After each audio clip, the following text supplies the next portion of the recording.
Hello everyone, welcome to Vidyashree academy. I hope you are doing well. हम आज discuss करने वाले हैं 4 अप्रैल का करंट अफेयर। फर्स्ट क्वेश्चन है, ग्लोबल वार्मिंग में राष्ट्रीय योगदान की ग्लोबल सूची में पहले स्थान पर कौन सा देश है।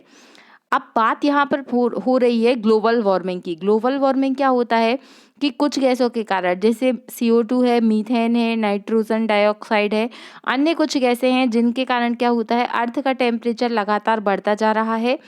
तो ग्लोबल वार्मिंग में जो सबसे अधिक ग्लोबल रैंकिंग पर है वो है अमेरिका, चीन, रूस, ब्राज़ील और भारत। इन पांचों देशों के नाम आपको याद होने चाहिए। जहां पर जितना अधिक विकास होगा वहां उतनी अधिक ग्लोबल वार्मिंग होगी, क्योंकि जो इंडस्ट्री है, इंडस्ट्री से निकलने वाली जो गैसेस हैं, जो वेस्ट मटेरियल है, वो क्या करता है, वो ग्लोबल वार्मिंग गैसों को उत्पन्न करता है। इसीलिए याद रखिएगा कि अमेरिका इसमें फर्स्ट रैंक पर आया है, चीन दूसरा, रशिया, फिर ब्राज़ील और फिर 5वें नंबर पर जो है हमारा प्यारा भारत देश आता है। अब ग्लोबल वार्मिंग उत्पन्न करने वाली जो गैसें हैं वो सबसे पहले, ये यूपीएससी में क्वेश्चन पूछा गया था, सबसे पहले आएगा CO2, उसके बाद आएगा मीथेन और फिर आएगा N2O। तो ये आपको एज इट इज़ नंबर याद रखना पड़ेगा कि सीक्वेंस इन गैसेस का क्या है। ग्रीन हाउस गैसेस को कम करने के लिए कौन सा प्रोटोकॉल आया था, तो वो आया था क्योटो प्रोटोकॉल। और मॉन्ट्रियल प्रोटोकॉल, जो मॉन्ट्रियल प्रोटोकॉल है वो किसके लिए आया था, ये आप मुझे कमेंट बॉक्स में लिखकर बताएंगे। सेकंड क्वेश्चन है, ट्रांस पैसिफिक भागीदारी समझौते में शामिल होने वाला देश कौन सा है। तो ट्रांस पैसिफिक भागीदारी में शामिल होने वाला देश बन चुका है ब्रिटेन। अब ये जो ट्रांस पैसिफिक है ये क्या करता है, तो यहाँ पर जो ट्रांस पैसिफिक समझौते के जो भी मेंबर्स हैं उसमें फ्री ट्रेड एग्रीमेंट होता है। तो फ्री ट्रेड एग्रीमेंट के द्वारा क्या है, व्यापार को एक्सटेंड करने का क्या मिलता है, मौका मिलता है। 2018 में इसका निर्माण किया गया था और 11वां सदस्य भी ब्रिटेन बन गया है। अभी ये क्वेश्चन आपसे पूछे ही जाएंगे कि कौन से इंटरनेशनल ऑर्गेनाइजेशन का कौन कौन से देश नए सदस्य बने हैं। फॉर एग्जाम्पल, नाटो का 31वां मेंबर बना है फिनलैंड, ये हमने कल डिस्कस किया था। 1949 में नाटो का गठन हुआ था। North Atlantic Treaty Organisation. ASEAN का 11वां सदस्य बनने जा रहा है तिमोर लिस्ते, अभी बना नहीं है लेकिन बन ही जाएगा ये तो। NDB, नेशनल डेवलपमेंट बैंक, इसका जो सदस्य बना है वो बना है मिस्र। और SCO, संघाई सहयोग कॉरपोरेशन जो है, इसका जो सदस्य बना है वो कौन बना है, ईरान। तो ये आपको एकदम याद रखनी है कि कौन से ऑर्गेनाइजेशन में अभी कितने सदस्य हैं और उसके वर्तमान में कौन सा उसमें नया देश ऐड हुआ है। नेक्स्ट क्वेश्चन है, बहुत ही महत्वपूर्ण है। इसरो ने अभी क्या बनाया है, RLB, रीयूजेबल लॉन्च व्हीकल का निर्माण किया है, जिसके कारण क्या होगा कि उससे पुनः उपयोग किया जा सकता है। तो इसरो ने पुनः प्रयोज्य लॉन्च वाहन स्वायत्त लैंडिंग, ये ऑटोनोमस लैंडिंग मिशन है, LEX का मतलब यही होता है। RLV LEX का सफलतापूर्वक लॉन्च किया है। मतलब इसरो अब क्या कहेगा कि रीयूजेबल लॉन्चिंग व्हीकल पर काम करने वाला है। और इसका जो लॉन्चिंग हुआ है वो कहाँ से हुआ है, वो हुआ है कर्नाटक से।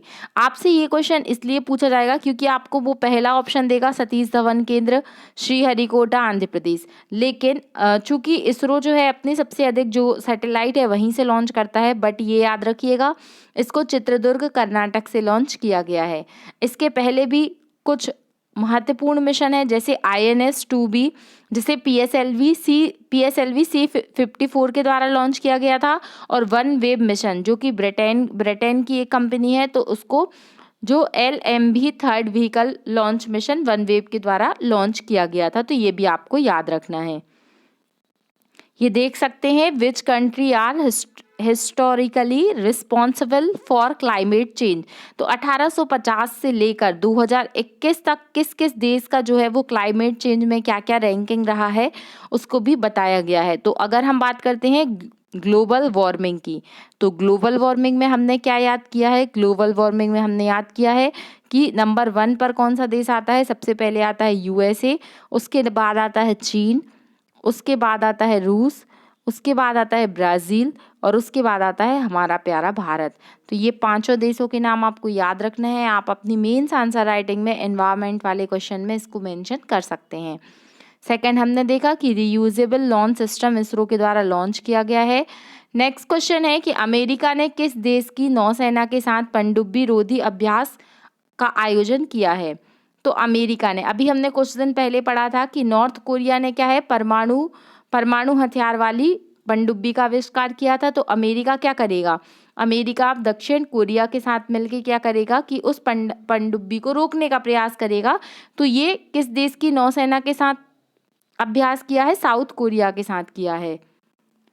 नेक्स्ट क्वेश्चन है, अंतरिक्ष कंपनी इन स्पेस ने स्टार्टअप के लिए अंतरिक्ष डिजाइन प्रयोगशाला का उद्घाटन किया है। तो कहाँ पर किया है? अहमदाबाद में किया है। आपको पता होना चाहिए कि जो ये इन स्पेस है ये भारत की स्टार्टअप कंपनी है जो कि क्या करती है, सैटेलाइट लॉन्च करती है। तो इसने अंतरिक्ष डिजाइन प्रयोगशाला का उद्घाटन किया है। कहाँ पर किया है? अहमदाबाद में किया है।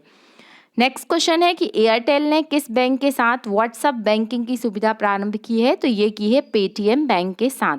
अब देखिए, जैसे अभी कुछ दिन पहले हमने डिस्कस किया था कि एचडीएफसी बैंक जो है वो व्हाट्सएप के साथ क्या कर रहा है, व्हाट्सएप बैंकिंग की शुरुआत करने वाला है।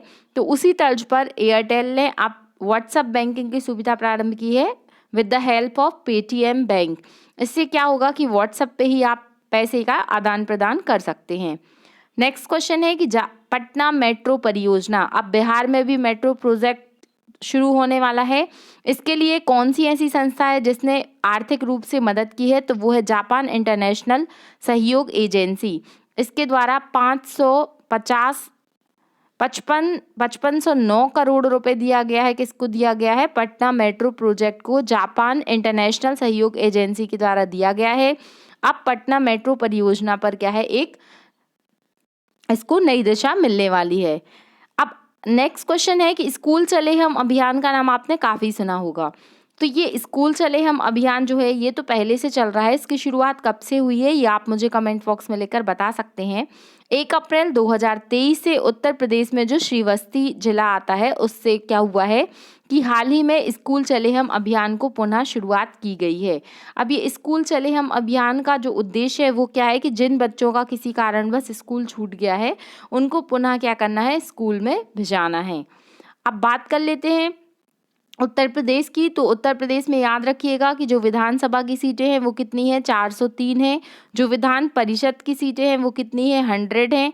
लोकसभा की सीट कितनी है, 80 है। और राज्यसभा की सीट कितनी है, 31 है।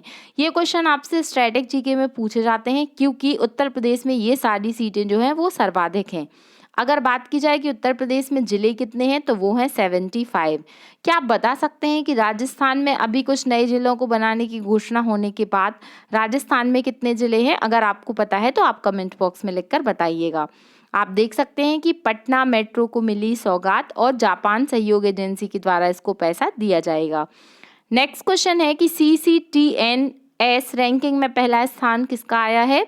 तो सबसे पहले तो पता हो आपको कि CCTNS रैंकिंग क्या होती है। तो crime and criminal tracking network system है जिसमें हरियाणा पुलिस ने फर्स्ट रैंक प्राप्त किया है और उसके बाद जो सेकंड रैंक पर आया है वो आया यूपी पुलिस।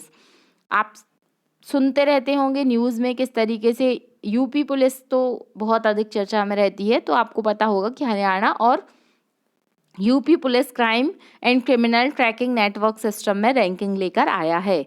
नेक्स्ट क्वेश्चन है कि मियापी ओपन 2023 का एकल महिला वर्ग में विजेता कौन बनी है? वो बनी है पेट्रो क्विटोवा। इनका नाम भी आपको याद रखना है। तो ये आज के कुछ महत्वपूर्ण क्वेश्चंस थे। आज का करंट अफेयर, आज का क्वेश्चन ऑफ द डे है कि हाल ही में वर्ल्ड बॉक्सिंग चैंपियनशिप का आयोजन कहाँ पर किया गया था?